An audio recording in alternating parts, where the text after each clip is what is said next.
الحمدللہ رب العالمین والصلاة والسلام علی سید المرسلین اما بعد فاعوذ باللہ من الشیطان الرجیم بسم اللہ الرحمن الرحیم الصلاة والسلام علیک یا رسول اللہ وعلی آلک واصحابک یا حبیب اللہ الصلاة والسلام علیک یا نبی اللہ وعلی آلک واصحابک یا نور اللہ۔ میٹھے میٹھے اسلامی بھائیوں اور مدنی چینل کے ناظرین، سلسلہ ہے ایک قصہ ہے قرآن سے۔ قرآن ہے میرا رہنما، قرآن شفا ہے، نور ہے قرآن، جلا دل کی میرا قرآن، رضا رب کی میرا قرآن، قرآن قرآن۔ قرآن پاک کے نور سے منور ہونے کے لیے، قرآن پاک کے عجیب و غریب واقعات کو سننے اور سمجھنے کے لیے یہ سلسلہ لے کر ہم حاضر ہوتے ہیں۔ آج بھی ایک نہایت ہی عجیب و غریب قصہ لے کر آئے ہیں۔ جی ہاں، اگر میں یہ کہوں تو غلط نہ ہوگا کہ پوری دنیا میں کسی بچے کی ایسی ولادت نہیں ہوئی تھی۔ جی ہاں، آج ہمارے سلسلے کا موضوع ہے عجیب و غریب پیدائش۔ کس کی ولادت کی بات ہونی ہے، کس کی پیدائش کی بات ہونی ہے، آئیے سنیے اور اپنا ایمان تازہ کیجیے۔ حضرت عیسیٰ علیہ السلام حضرت بی بی مریم رضی اللہ تعالی عنہا کے شکم سے بغیر باپ کے پیدا ہوئے۔ جب ولادت کا وقت آیا تو حضرت بی بی مریم رضی اللہ تعالی عنہا آبادی سے کچھ دور ایک کھجور کے سوکھے درخت کے نیچے تنہائی میں بیٹھ گئیں، اور اسی درخت کے نیچے حضرت عیسیٰ علیہ السلام کی ولادت ہوئی۔ چونکہ آپ بغیر باپ کے کنواری مریم رضی اللہ تعالی عنہا کے شکم سے پیدا ہوئے، اس لیے حضرت بی بی مریم رضی اللہ تعالی عنہا بڑی فکر مند اور بے حد اداس تھیں، اور بدگوئی اور تانا زنی کے خوف سے اپنی بستی میں واپس نہیں آ رہی تھی، اور ایک ایسی سنسان زمین میں کھجور کے سوکھے درخت کے نیچے بیٹھی ہوئی تھی جہاں کھانے پینے کو بھی کچھ سامان نہیں تھا۔ ناگہاں حضرت جبریل امین علیہ السلام زمین پر تشریف لائے، اپنی ایڑی مار کر ایک نہر جاری کر دی، اور اچانک کھجور کا ایک سوکھا درخت ہرا بھرا ہو کر پختہ پھل لے آیا، اور حضرت جبریل علیہ السلام نے حضرت مریم رضی اللہ تعالی عنہا کو پکارا اور ان سے یوں کلام فرمایا۔ جو انہوں نے کلام کیا مبارک قرآن پاک میں اس کا تذکرہ کچھ اس طرح ہے۔ فناداها من تحتها ألا تحزني قد جعل ربك تحتك سريا۔ ترجمہ، تو اسے اس کھجور کے درخت کے نیچے سے پکارا کہ غم نہ کھا، بے شک تیرے رب نے تیرے نیچے ایک نہر بنا دی ہے۔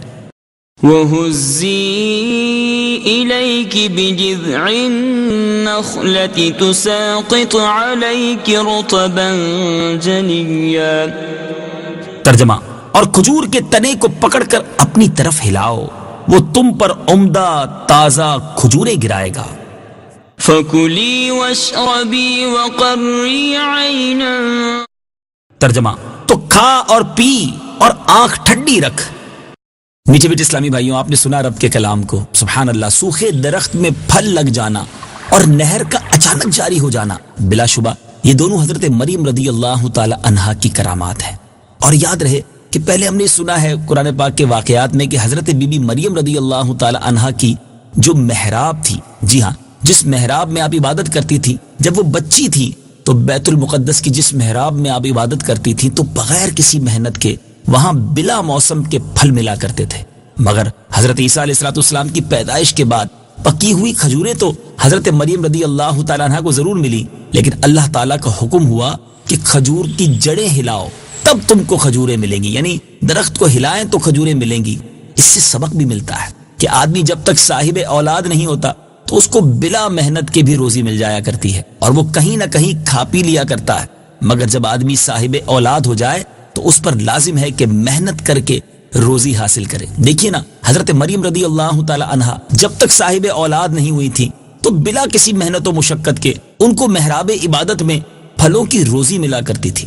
مگر جب ان کے فرزند حضرت عیسیٰ علیہ السلام پیدا ہو گئے تو اب اللہ تبارک و تعالی نے یہ حکم دیا کہ کھجور کے درخت کو ہلاؤ اور محنت کرو، اس کے بعد کھجوریں ملیں گی۔ سبحان اللہ، سبحان اللہ۔ میرے بیچ اسلامی بھائیو، اب حضرت عیسیٰ علیہ السلام کی ولادت ہو چکی ہے، مگر ماجرا بڑا عجیب ہے، کیونکہ بستی کے لوگوں نے یقیناً اس بات کو آسانی سے نہیں ماننا۔ تو حضرت مریم رضی اللہ تعالی عنہا حضرت عیسیٰ علیہ السلام کو گود میں لے کر بنی اسرائیل کی بستی میں جب تشریف لائیں تو قوم نے آپ پر بدکاری کی تہمت لگا دی اور لوگوں نے کہنا شروع کر دیا کہ اے مریم، یہ تو نے بہت برا کام کیا، حالانکہ تمہارے والدین میں تو کوئی خرابی نہیں تھی اور تمہاری ماں بھی بدکار نہیں تھی، بغیر شوہر کے تمہارے یہاں لڑکا کیسے پیدا ہو گیا؟ جب قوم نے بہت زیادہ تانا زنی کی، بدگوئی کی، دل آزاری کی تو حضرت مریم رضی اللہ تعالی عنہا خود تو خاموش رہیں، مگر ارشاد کیا کہ اس بچے سے ہی تم لوگ پوچھ لو۔ لوگوں نے کہا کہ ہم اس بچے سے کیسے بات کریں کیونکہ یہ تو ابھی پالنے میں پڑا ہوا ہے، دودھ پینے کی عمر ہے۔ تو قوم کا یہ کلام سن کر حضرت عیسیٰ علیہ السلام نے خود ہی بیان تقریر شروع کر دی۔ جی ہاں میٹھے اسلامی بھائیوں، اس عجیب و غریب بیان، اس عجیب و غریب گفتگو کو قرآن میں رب کس طرح بیان فرماتا ہے، آئیے سنتے ہیں۔ قال إني عبد الله آتاني الكتاب وجعلني نبيا۔ ترجمہ، بچے نے فرمایا بے شک میں اللہ کا بندہ ہوں، اس نے مجھے کتاب دی ہے اور مجھے نبی بنایا ہے۔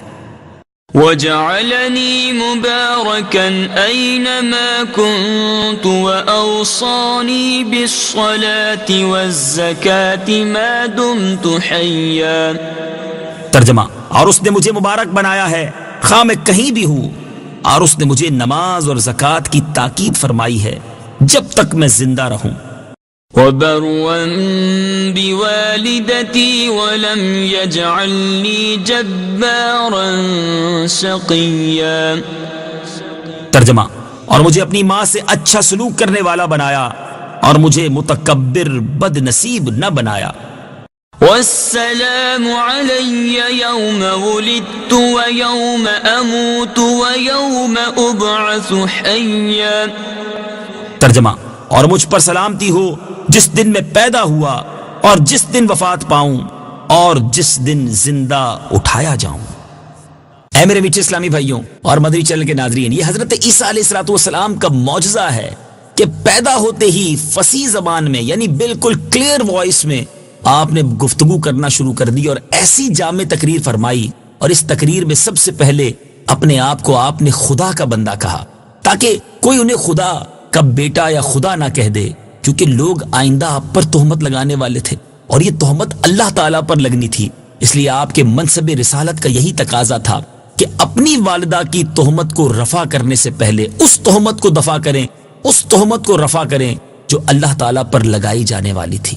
اللہ اکبر، سچ ہے خداوند قدوس جس کو نبوت کا شرف عطا فرماتا ہے، یقیناً اس کی ولادت نہایت ہی پاک اور طیب و طاہر ہوتی ہے، اور بچپن ہی سے اس کی نبوت کے اعلیٰ آثار ظاہر ہونے لگتے ہیں۔ اور یاد رہے کہ سورہ مریم کے اس رکوع میں اللہ تعالیٰ نے حضرت عیسیٰ علیہ السلام کا پورا ذکر میلاد شریف کیا اور آخر میں سلام کا ذکر ہے۔ سبحان اللہ، اس سے معلوم ہوا کہ رسول اللہ صلی اللہ علیہ وسلم کا میلاد پڑھ کر آخر میں صلاۃ و سلام پڑھنا یہ اللہ تبارک و تعالیٰ کی مقدس سنت ہے، اور یہی اہل سنت و جماعت کا مبارک عمل ہے۔ سبحان اللہ۔ تیسری بات اس مبارک واقعے سے کیا سیکھنے کو ملی کہ حضرت عیسیٰ علیہ السلام کی مذکورہ بالا تقریر سے، آپ کے اس بیان سے معلوم ہوا کہ نماز، زکوٰۃ اور ماں باپ کے ساتھ اس نے سلوک، یہ ایسے فرائض ہیں جو حضرت عیسیٰ علیہ السلام کی شریعت میں بھی فرض تھے۔ اللہ کریم ہم سب کو قرآن پاک سے سچی محبت عطا فرمائے، اور یقیناً ہمارا ایمان اللہ کے تمام نبیوں پر ہے۔ حضرت عیسیٰ علیہ السلام اللہ کے نبی ہیں، اور اس واقعے سے یہ بھی سیکھنے کو ملا، اس مسکنسیپشن کو بھی یوں سمجھیے، اس غلط فہمی کو یا اس عقیدے کو بھی رد کیا گیا کہ حضرت عیسیٰ علیہ السلام معاذ اللہ کے بیٹے نہیں بلکہ اللہ کے نبی ہیں۔ اے میرے میٹھے اسلامی بھائیوں، مدنی چینل دیکھتے رہیے، قرآن پاک پڑھتے رہیے، سمجھتے رہیے، انشاءاللہ بہت ساری باتیں سیکھتے چلے جائیں گے اور ہمارے دلوں میں بھی نور قرآن داخل ہونا شروع ہو جائے گا۔ صلو علی الحبیب صلی اللہ تعالی علی محمد صلی اللہ علیہ وسلم۔